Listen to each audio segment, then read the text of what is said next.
Welcome back to the Gunpla Network. I'm Murdoch, and it's about time I get to reviewing the Superior Defender Verde Buster Gundam team member.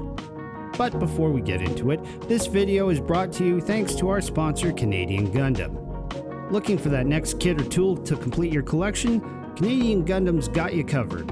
With a vast selection of Gunpla, Plamo kits, paints, and tools, you're sure to find what you're looking for. And then, you have their flat rate shipping across North America and private warehouse options.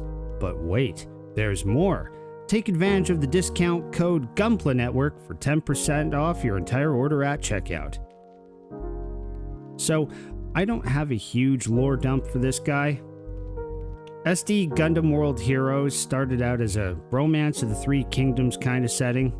Pretty sure the work was called Sangoku Sogetsuden in Japanese, and it just Gundamified the plot idea of Romance of the Three Kingdoms and went in directions I didn't really get a chance to follow shortly after Sun Wukong, or as it would be said in the original Japanese dub, Son Goku Impulse Gundam survived his first big team fight with Dongzuo Providence Gundam.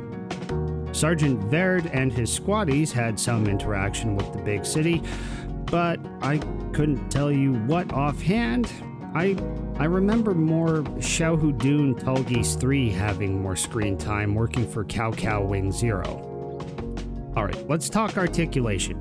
As I've mentioned before, these SD kits are manufactured a bit differently than a lot of the stuff that came before, from my own experience anyway. As to what? Well, we're getting there. I said I'd cover articulation first after all. This Verde Buster SD can actually bend its knees and its torso, and surprisingly, its neck can also hinge up and down to get more range of motion.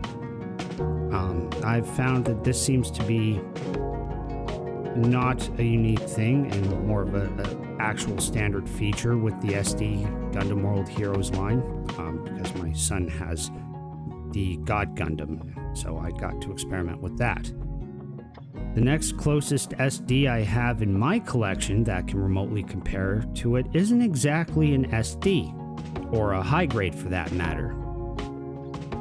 And Zeromaru and the even older Star Winning Gundam don't have that range of motion unless they're in their big boy forms. Yikes there, Zeromaru. I know you've been tucked away for a while, but the Buster here's the star of the show today, not you. Yeesh. That aside, he's got a reasonable range of motion and would have more with the legs if the skirts weren't totally in the way. Now, for accessories, you're seeing the sum total already. With the exception of the long stun baton, all of Buster Verde team members' extras can be stored or held on the kit itself. These include the handcuffs, which break down and stow as part of the front skirts, and the pistol, which has a holstering slot on the left hip binder. And not to mention the riot shield, but that's always in the offhand as far as I'm concerned. Building this guy was a treat.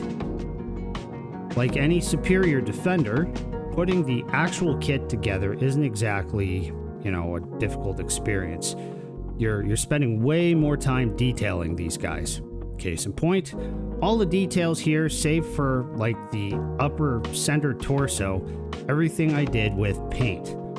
I even managed to get that red knee like that with some clear red paint, and doing that somewhat carefully. Remember, that started as clear blue plastic. What did catch me off guard is the level of complexity in this kit's appearance.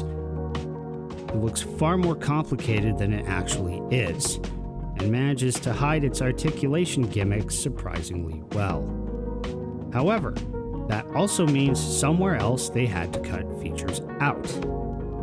I dare bet it would have been maybe a little unseemly to give this guy bending elbows, but that's really my one complaint, honestly. Instead of bending arms, we get bending knees, which, besides several of my older SDs here, he's the only one. So, final thoughts, this kid is literally Robocop as a Gundam, and I love that riot shield. Lore aside, that just makes him super cool, and the stickers are easy enough to put on if you don't want to attempt painting a lot of the details like I did. Until next time, I'm Murdoch, and on behalf of the Gunpla Network, keep building.